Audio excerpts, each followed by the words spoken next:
Marie-Luce Margaria, responsable des ressources humaines chez Solève, entreprise d'espace vert basée à Carpentras, dans le Vaucluse. Donc, je m'appelle Pierre Gauthier, je suis conducteur de travaux.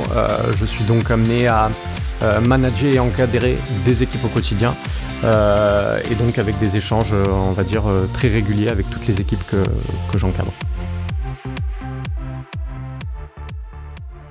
Nous nous sommes mobilisés sur la question des compétences de base à travers la situation d'un de nos salariés. Il y a quelques années, nous avons découvert ces grandes difficultés dans les compétences de base.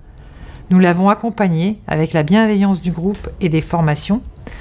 Nous avons constaté au fil des ans son épanouissement et sa montée en confiance, tant sur le plan professionnel que personnel.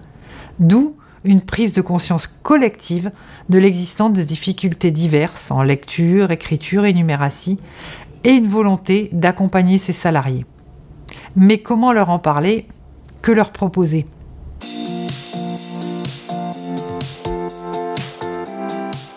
Le diagnostic Evagile que nous avons fait a confirmé que le risque de situation d'illettrisme existait pour notre entreprise. Cela a renforcé notre prise de conscience et été le point de départ d'une réflexion collective plus poussée.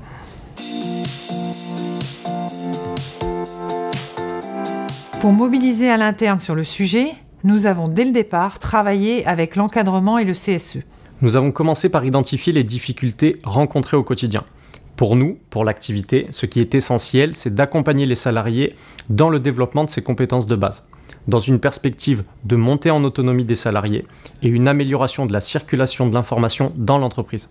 Avec le CSE, nous avons complété le constat et également testé un outil de diagnostic des compétences. Puis, nous avons collectivement validé la démarche.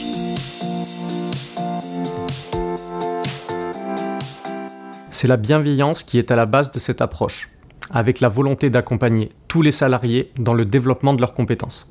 L'outil de diagnostic que nous avons testé devrait permettre de cibler les actions les plus adaptées selon les besoins de chacun. Pour construire notre démarche, nous nous sommes aussi associés à notre OPCO au CAPIAT, avec une conseillère entreprise et une conseillère aux actifs, avec le centre ressources illettrisme de la région également. Nous avons travaillé ensemble depuis le début et la collaboration continue à ce jour.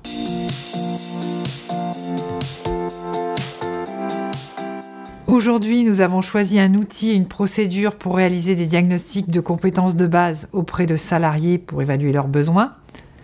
Nous allons mettre en œuvre un premier module de formation mêlant compétences mathématiques et techniques en lien concret avec notre travail sur le terrain, notamment l'implantation des végétaux.